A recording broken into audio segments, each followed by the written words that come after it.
इस मूवी में सब लोगों को जेनेटिक इंजीनियरिंग किया जाता है, जिसकी वजह से हर इंसान के हाथ पर एक टाइमर स्टार्ट हो जाता है और जैसे ही टाइमर में टाइम खत्म हो जाता है इंसान मर जाता है। और जब किसी भी इंसान की एज 25 साल हो जाती है तो उस इंसान के हाथ पर 1 साल का टाइम स्टार्ट हो जाता है, यानी कि उन लोगों के पास अपनी जिंदगी गुजारने का सिर्फ 1 साल का टाइम होता है। यहाँ के लोगों को जिंदा रहने के लिए टाइम कमाना पड़ता है। इसका मतलब ये था कि यहाँ पर पैसों की नहीं बल्कि टाइम की वैल्यू थी। यहाँ पर एक इंसान दूसरे इंसान को अपना टाइम दे भी सकता था और अपने टाइम को एक कैप्सूल में स्टोर भी कर सकता था। मूवी के स्टार्ट में हम बिल नाम के एक आदमी को देखते हैं जो कि अपनी मदर के साथ डेटन शहर में रहा करता था। मतलब ये एक गेटो एरिया था। यहाँ पर सभी लोग गरीब थे। यहाँ पर सब लोगों को रोजाना की मेहनत मजदूरी करना पड़ती थी। डेटन के लोगों के पास 24 घंटे से ज्यादा इनके टाइमर पर टाइम नहीं होता। अब विल की मदर का बर्थडे था। वो अपनी मदर को बर्थडे विश करता है। यहाँ पर हम देखते हैं कि उसकी मदर भी विल की एज की ही लग रही थी, यानी कि वो दोनों सेम एज के नजर आते थे। कि जैसे हमें पहले पता है कि 25 साल की एज होने पर वहाँ के लोगों का टाइम रुक जाता है और वो फिर बुढ़े नहीं होते,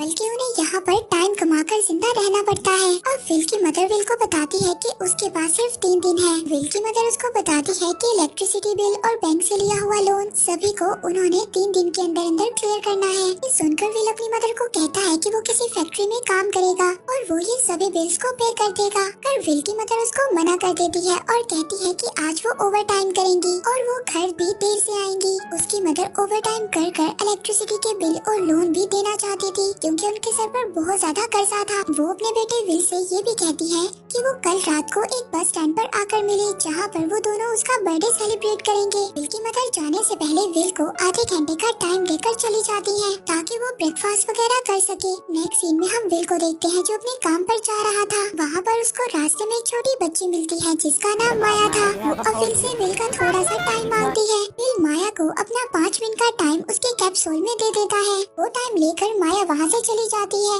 इसके बाद विल अपनी फैक्ट्री एरिया में पहुँच गया था जहाँ पर वो काम किया करता था। वहाँ पर आकर वो देखता है कि सभी चीजों के रेट्स बढ़ चुके हैं, यानी कि उसे ब्रेकफास्ट करने के लिए उन्हें पहले से ज्यादा टाइम पे करना होगा। जैसे कि मैंने आपको बताया यहाँ पर पैसों की नहीं टाइम की वैल्यू है। वहाँ पर विल के साथ विल का दोस्त भी था। अब ये दोनों चीजों के रेट्स देखकर परेशान हो जाते हैं क्योंकि दिन ब दिन चीजों के रेट्स बहुत ज्यादा बढ़ रहे थे, यहाँ तक कि ट्रांसपोर्ट के रेट्स भी। वो दोनों अपने लिए कॉफी ले लेते हैं और अपने काम पर जाने लगते हैं। पर तभी वो रास्ते में देखते हैं कि एक आदमी मरा हुआ था, यानी कि उसका टाइम खत्म हो गया था। रात को काम खत्म करने के बाद विल वहाँ से अपनी सैलरी लेकर चला जाता है। अब वो अपने दोस्त के साथ एक क्लब में जाता है। क्लब में जाने के बाद उसका दोस्त बहुत ज्यादा ड्रिंक करता है। उस क्लब में वो एक और आदमी को भी देखता है जो कि बहुत ज्यादा अमीर इंसान था। उसके पास 1 सेंचुरी का टाइम था, यानी कि उस आदमी के पास 100 ईयर्स 100 साल का टाइम था। आदमी जब वहाँ पर ड्रिंक कर रहा था तो विल उसके हाथ को देखता है जिस पर बहुत ज्यादा टाइम था। विल उस अमीर आदमी के पास जाता है और उसको कहता है कि उसे यहाँ पर नहीं होना चाहिए था। यहाँ के लोग उसको मार देंगे और मार कर उसका टाइम चुरा लेंगे। मगर वो अमीर आदमी उसकी बातों को सीरियस नहीं लेता और वो ड्रिंक करने लगता है। तभी वहाँ पर एक आदमी आ जाता है। वो वहाँ के इलाके का एक गैंगस्टर था और वो लोगों से टाइम चुराया करता था। उस गैंगस्टर को ये खबर मिल गई थी कि एक बार में एक बहुत ज्यादा अमीर आदमी है और वो वहाँ पर बैठा ड्रिंक कर रहा है। इसलिए वो गैंगस्टर वहाँ पर उस अमीर आदमी को लूटने के लिए आ जाता है। उस गैंगस्टर को देखकर क्लब में से सभी लोग भाग जाते हैं। विल दूर खड़ा उस गैंगस्टर को देख रहा था। अब वो गैंगस्टर उस अमीर आदमी से गेम खेलने का बोलता है। वो अमीर आदमी उसको बोलता है कि मैंने बहुत ज्यादा ड्रिंक की हुई है, इसीलिए सबसे पहले मैं वॉशरूम जाऊंगा। वो अमीर आदमी वॉशरूम जाकर बहुत ज्यादा वॉमिट करने लगता है। पर तभी गैंगस्टर का एक आदमी वॉशरूम के बाहर खड़ा था। विल उस आदमी को मार देता है जो वॉशरूम के बाहर खड़ा था। वो उस अमीर आदमी को लेकर वहाँ से भाग जाता है। विल को भागता देखकर गैंगस्टर और उसके ग्रुप के लोग उनको ढूंढने लगते हैं। फिर वो दोनों एक बिल्डिंग का शटर खोलते हैं और उसके अंदर जाकर छुप जाते हैं। उस बिल्डिंग में छुपकर गैंगस्टर पर नजर रखने लगते हैं। यहाँ पर वो अमीर आदमी विल को अपना नाम बताता है। वो कहता है कि मेरा नाम हेनरी है और मैं न्यू ग्रीनविच का रहने वाला हूँ। उसकी उम्र 105 साल की है। विल हेनरी से पूछता है कि वो इतना सारा टाइम यहाँ पर लेकर क्यों आया है। हेनरी उसको बताता है कि इतना ज्यादा टाइम मेरे लिए मायने नहीं रखता। वो उसको कहता है कि इंसान एक टाइम के बाद हर चीज से उगता जाता है। मैं भी अपनी लाइफ से तंग आ गया हूँ। मैं अब अपनी लाइफ को नहीं जीना चाहता। मैंने अपनी लाइफ में हर चीज की है और अब मुझे अपनी जिंदगी गुजार सुधारने की जरूरत नहीं है, मैं जीना नहीं चाहता। हेनरी विल के हाथ को देखता है जिसके पास बहुत कम टाइम था। वो दोनों मिलकर वहाँ पर बहुत ज्यादा ड्रिंक करने लगते हैं। वो दोनों वहाँ पर ड्रिंक करते हुए ही सो जाते हैं। अब सुबह को हेनरी विल को अपना सारा टाइम दे देता है और अपने पास सिर्फ 5 मिनट का टाइम रखता है और वहाँ से चला जाता है। विल जब सोकर उठता है तो वो अपने पास बहुत सारा टाइम देखता है। विल को भी बात पता चल जाती है कि उसको ये टाइम हेनरी ने दिया होगा। दूसरी तरफ वहाँ पर हेनरी एक ब्रिज पर चला जाता है और वहाँ पर अपना टाइम खत्म होने का इंतजार करता है। जैसे ही हेनरी के 5 मिनट खत्म हो जाते हैं वो ब्रिज से कूद जाता है और सुसाइड कर लेता है और उसकी डेथ हो जाती है। इसके बाद विल अपने दोस्त के पास जाता है और वहाँ पर जाकर उसको सब कुछ बता देता है। वो अपने दोस्त को बताता है कि हेनरी नाम के आदमी ने मुझे 1 सेंचुरी का टाइम दिया है और वो वहाँ पर 10 साल का टाइम अपने दोस्त को दे देता है। वहीं पर दूसरी तरफ हम बिल की मदर को देखते हैं जिसने अब सभी बिल्स और बैंक के लोन को दे दिया था। वो अब अपनी सिटी दोबारा से डेटन जाने का सोचती है। वहाँ पर बस ड्राइवर बिल की मदर से कहता है कि बस के रेट्स बढ़ चुके हैं,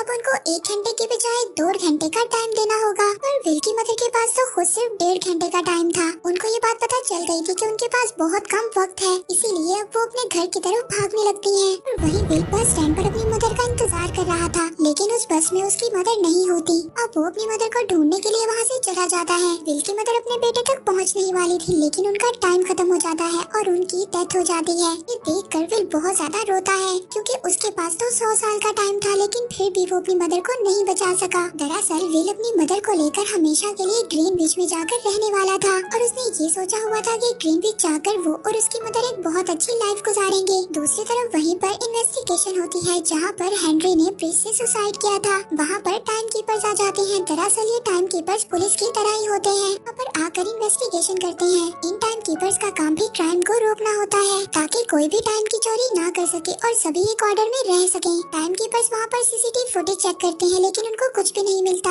उनको कुछ भी नहीं पता चलता कि हेनरी का टाइम किसने चोरी किया है। वहीं दूसरी तरफ हम विल को देखते हैं जो टाइम जोन को पार कर अब ग्रीन बीच की तरफ जाने वाला था जहाँ पर सभी अमीर लोग रहा करते थे। टाइम जोन मतलब सिटी के बॉर्डर्स थे। टाइम कीपर्स को ये बात पता चल जाती है कि विल नाम का एक आदमी बहुत ज्यादा टाइम जोन्स को पार कर ग्रीन बीच की तरफ निकल चुका है। टाइम कीपर्स के पास विल की अब एक पिक्चर भी आ जाती है जो कि टाइम जोन के कैमरा में आ गई थी। ग्रीन बीच में आकर विल एक बहुत बड़े 5 स्टार होटल में ठहरता है। वहाँ पर रुककर वो खाना खाता है। वहीं पर हम एक लड़की को देखते हैं जिसका नाम सिल्विया था। वो एक बहुत ही ज्यादा अमीर फैमिली से ताल्लुक रखती थी। वो वहाँ पर बैठी लंच कर रही थी। अब विल वहाँ पर वेट्रेस से पूछता है कि यहाँ पर कोई कसीनो है, तो वेट्रेस उसको कसीनो का बता देती है। विल अब कसीनो में पोकर खेलने के लिए आ जाता है। कसीनो में आकर विल एक आदमी से मिलता है। ये लोगों को टाइम लोन दिया करता था और ये इस सिटी का सबसे ज्यादा फेमस और सबसे ज्यादा अमीर आदमी था, यानी कि ये आदमी मॉर्टल था। विल वहाँ पर जब कुछ लोगों के साथ पोकर खेलता है तो उनकी बाजी 1100 साल तक की हो जाती है। विल इस गेम को जीत जाता है। इसके बाद वो अमीर आदमी विल को अपनी बेटी से भी मिलवाता है। ये वही लड़की सिल्विया थी जो कि रेस्टोरेंट में बैठी लंच कर रही थी।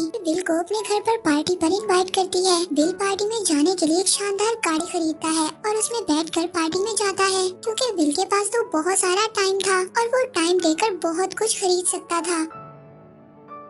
उस सिटी का सबसे ज्यादा फेमस और मशहूर आदमी वहाँ पर उसकी मुलाकात अपनी फैमिली से भी करवाता है। पार्टी में सिल्विया और विल डांस भी करते हैं। ये बात सिल्विया के पेरेंट्स को बिल्कुल भी अच्छी नहीं लगती। वहीं पर दूसरी तरफ टाइम कीपर्स को भी पता चल जाता है कि विल कहाँ पर है। तभी टाइम कीपर्स पार्टी में आ जाते हैं। वो वहाँ पर आकर विल को पकड़ लेते हैं और उससे सारी इन्वेस्टिगेशन करने लगते हैं। टाइम कीपर्स का हेड जिसका नाम रे था वो विल से पूछता है कि इतना ज्यादा टाइम तुम्हारे पास कहाँ से आया। विल उस हेड को सारी कहानी बताता है और कहता है कि एक हेनरी नाम के आदमी ने उसको ये टाइम गिफ्ट दिया है। इस बात पर टाइम कीपर्स के हेड को बिल्कुल भी भरोसा नहीं था। वो विल से वहाँ पर सारा टाइम ले लेता है और विल के पास सिर्फ 2 घंटे का टाइम छोड़ देता है। और तभी वहाँ पर सिल्विया और उसके फादर को भी ये बात पता चल जाती है कि विल एक चोर है और वो एक डेटन नाम की एरिया से आया है। तभी विल वहाँ पर टाइम कीपर्स को मारता है और सिल्विया के ऊपर गन पॉइंट कर उसको वहाँ से कार में लेकर भाग जाता है। टाइम कीपर्स विल का पीछा करते हैं, लेकिन विल उनको डिस्ट्रैक्ट कर वहाँ से भाग जाता है।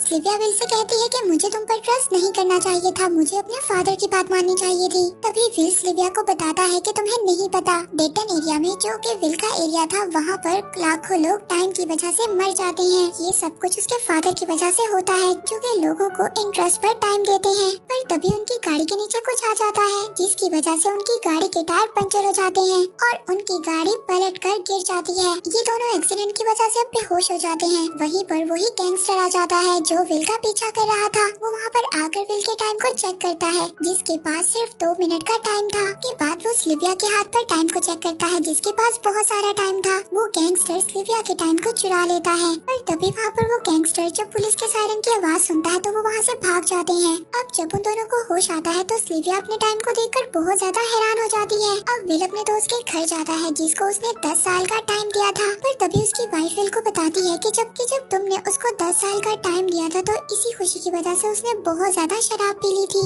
और इस वजह से उसकी डेथ हो गई थी। विल को कुछ भी समझ नहीं आ रहा था कि वो क्या करे। तभी विल की नजर सिल्विया के इयररिंग्स पर पड़ती है, जिनको वो बेचकर 2 दिन का टाइम ले लेता है। इसके बाद विल सिल्विया को अपने घर ले जाता है। वहाँ पर जाकर सिल्विया बहुत करीब से लोगों की जिंदगी देखती है। वहाँ पर उसको जाकर ये पता चलता है कि कैसे लोगों को डेली जिंदा रहने के लिए कितनी ज्यादा मेहनत करनी पड़ती है। अगले दिन बैंक ओपन हो जाता है, लेकिन सिल्विया के फादर ने बैंक में टाइम जमा नहीं करवाया था। विल सिल्विया के साथ बाहर जा रहा था, पर तभी विल सिल्विया को कहता है कि वो दोबारा घर में जाए। सिल्विया उसको कहती है कि मैं दोबारा घर में नहीं जाऊंगी, हम दोनों मिलकर इस टाइम जोन को बदल सकते हैं। इसकी वजह से बहुत ज्यादा गरीब लोगों का भला होगा। डेटन जैसे पुअर एरियाज में रहते हैं। विल सिल्विया को कहता है कि इन चीजों में बहुत ज्यादा खतरा है और विल सिल्विया को उसके फादर को कॉल करने का भी कहता है। तभी वहाँ पर टाइम कीपर का हेड आ जाता है, जिस पर सिल्विया गन से फायर कर देती है। विल टाइम कीपर्स के हेड को टाइम दे देता है और वो दोनों वहाँ से उसकी गाड़ी लेकर भाग जाते हैं। सिल्विया विल से पूछती है कि तुमने अपना टाइम उसको क्यों दिया। विल उसको बताता है कि उसके पास टाइम बहुत कम था, जब तक उसके साथी वहाँ पर आते तब तक वो मर चुका होता। दरअसल जो टाइम कीपर्स का हेड रे था, वो अपनी सारी सैलरी एक कैप्सूल में जमा किया करता था और वो खुद सिर्फ 1 दिन का टाइम लेकर ही घुमा करता था। अब नेक्स्ट सीन में हम रे के ऑफिस में सिल्विया के फादर को देखते हैं, जहाँ पर वो रे को रिश्वत दे रहे थे कि वो उसके बेटे को अरेस्ट ना करे। मगर रे कहता है कि जितना विल जिम्मेदार है उतना ही सिल्विया है और वो उसको बचा नहीं सकता। अब सिल्विया विल के साथ मिलकर अपने फादर के बैंक में चोरी करने का डिसाइड करती है। उस बैंक में बहुत ज्यादा टाइम कैप्सूल्स थे। अब नेक्स्ट सीन में सिल्विया और विल को देखते हैं, वो वहाँ पर बैंक में पहुँच गए थे। उस बैंक में से सभी कैप्सूल्स को चोरी कर वो गरीब लोगों में बांट देते हैं। वहाँ के सभी गरीब लोग उन कैप्सूल्स पर टूट पड़ते हैं और ये बात अब सिल्विया के फादर को भी पता चल जाती है कि उसकी बेटी और विल ने मिलकर बैंक में चोरी की है। नेक्स्ट डे अब हम सिल्विया और विल को एक होटल रूम में देखते हैं। वहाँ पर रे भी पहुँच चुका था। रे और उसके साथ ही सिल्विया और विल तक पहुँच जाते हैं, मगर सिल्विया और विल विंडो से कूदकर बाहर चले जाते हैं और वो दोनों वहाँ से भाग जाते हैं। रे उन दोनों को भागता हुआ देख लेता है, पर तभी वो दोनों एक बस में सवार होते हैं और वहाँ से भाग जाते हैं। अब आगे विल और सिल्विया एक अच्छे से होटल में रुक जाते हैं। तभी वहाँ पर गैंगस्टर डेटन के लोगों से विल और सिल्विया का पूछ रहा था, क्योंकि विल और सिल्विया पर 10 साल का इनाम था। पर तभी वहाँ पर एक आदमी उस गैंगस्टर को विल का पता बता देता है। अब वो गैंगस्टर अपने साथियों के साथ विल तक पहुंच जाता है। वो वहाँ पर पहुंचकर उनके होटल रूम में आ जाते हैं। वो होटल रूम में आकर विल और सिल्विया को पकड़ लेते हैं। वहाँ पर वो गैंगस्टर विल को हैंड रेसलिंग के लिए बोलता है। तभी विल गैंगस्टर से सारा टाइम ले लेता है। अब गैंगस्टर के पास सिर्फ कुछ ही सेकंड्स का टाइम रह जाता है। विल गैंगस्टर के सभी साथियों को मार देता है और उसके बाद उस गैंगस्टर का भी टाइम खत्म हो जाता है और वो मर जाता है। अब आगे विल और सिल्विया वहाँ से भागने लगते हैं। तभी हम ये भी देखते हैं कि बैंक में टाइम्स का लोन रेट बढ़ चुका है। लोन रेट अब 37% तक बढ़ गया था। विल ये देखकर समझ गया था कि ग्रीनविच के लोग गरीब लोगों में टाइम बांट रहे हैं और वो भी बहुत हाई रेट इंटरेस्ट पर। अब सिल्विया विल से कहती है कि वो उसके फादर के पास जाएंगे और वहाँ से टाइम को चुरा लेंगे और गरीब लोगों में बांट देंगे। यहाँ पर सिल्विया अपने फादर के पास आती है और कहती है कि मैं यहाँ पर खुद को सरेंडर करने आई हूँ। पर तभी विल उसके फादर के पीछे खड़ा था, जो कि उनके गार्ड के रूप में था। विल अब सिल्विया के फादर को गन पॉइंट पर उस जगह पर ले जाता है जहाँ पर उन्होंने टाइम को रखा हुआ था। वहाँ पर उन्होंने एक कैप्सूल रखा हुआ था और उस कैप्सूल में 1 मिलियन ईयर्स का टाइम था। विल सिल्विया के फादर से कहता है कि वो ये टाइम गरीब लोगों में बांट देगा। सिल्विया के फादर उससे कहते हैं कि ऐसा करना बिल्कुल भी ठीक नहीं है। वो उन दोनों को ऐसा करने से मना करता है, लेकिन वो दोनों वहाँ से कैप्सूल लेकर भाग जाते हैं। अब ये खबर टाइम कीपर्स के हेड रे को मिल जाती है कि सिल्विया और विल 1 मिलियन ईयर्स का टाइम लेकर भाग रहे हैं। वो उनका पीछा करने लगता है, मगर विल और सिल्विया किसी तरह से उन लोगों से बचकर डेटन तक पहुंच जाते हैं। तभी रे वहां पर अपनी गाड़ी से उनकी गाड़ी पर अटैक करता है, जिससे उन दोनों की गाड़ियां बंद हो जाती हैं। विल अपनी गाड़ी से उतरता है और वो टाइम कैप्सूल माया को दे देता है, जिसको उसने कभी पहले 5 मिनट का टाइम दिया था। वो उसको कहता है कि ये टाइम वो गरीब लोगों में बांट दे। वे वहाँ पर उन दोनों पर गन पॉइंट करता है, लेकिन माया वहाँ पर टाइम बांटना शुरू कर देती है। उस कैप्सूल की वजह से वहाँ पर हंगामा हो जाता है। इस चीज का फायदा उठाकर विल और सिल्विया वहाँ से भाग जाते हैं। उन दोनों को जब भागता हुआ रे देखता है तो उन दोनों का कार में बैठकर पीछा करता है। वहाँ पर रे उन दोनों के सामने गन लेकर खड़ा हो जाता है, जहाँ पर इन तीनों के पास भी टाइम बहुत ज्यादा कम था। विल यहाँ पर समझ आता है कि रे भी डेटन का ही रहने वाला है। वो ये नहीं चाहता था कि डेटन से कोई भी और आदमी बाहर निकले और अमीर बन जाए, क्योंकि डेटन से अगर कोई ग्रीनविच तक गया वो टाइम कमाकर गरीबों में बांट देगा। इससे सारा सिस्टम खराब हो जाएगा। गरीब लोगों और अमीर लोगों में कोई भी फर्क नहीं रहेगा। फिर रे को दिया हुआ टाइम उससे वापस मांगता है जो उसने रे को दिया था। ये सुनकर रे अपने हाथ को देखता है तो उसके पास तो कुछ ही सेकंड्स का टाइम था। तभी रे का वहाँ पर टाइम आउट हो जाता है और वो मर जाता है। वहीं पर विल और सिल्विया भाग कर रे की गाड़ी से उसकी सैलरी ले लेते हैं, जिससे उनके पास काफी ज्यादा टाइम आ जाता है। वहीं पर टीवी में न्यूज दिखाई जाती है कि डेटन के सभी लोग ग्रीनविच की तरफ जा रहे हैं और वो 1 मिलियन ईयर्स का कैप्सूल बांटने की वजह से सारा सिस्टम खराब हो गया है। ये सब टाइम कीपर्स अपने ऑफिस में ये सब कुछ देख रहे थे। वो अब ये समझ आते हैं कि वो कुछ नहीं कर सकते और ना ही वो अपनी जॉब कर सकते हैं। ये वो सभी अपनी जॉब छोड़ देते हैं और घर वापस चले जाते हैं। वहीं पर दूसरी तरफ हम सिल्विया और विल को एक बैंक के बाहर देखते हैं। इसका मतलब ये था कि वो एक और बैंक में चोरी करने वाले थे। और इसी के साथ इस मूवी का यहीं पर एंड हो जाता है।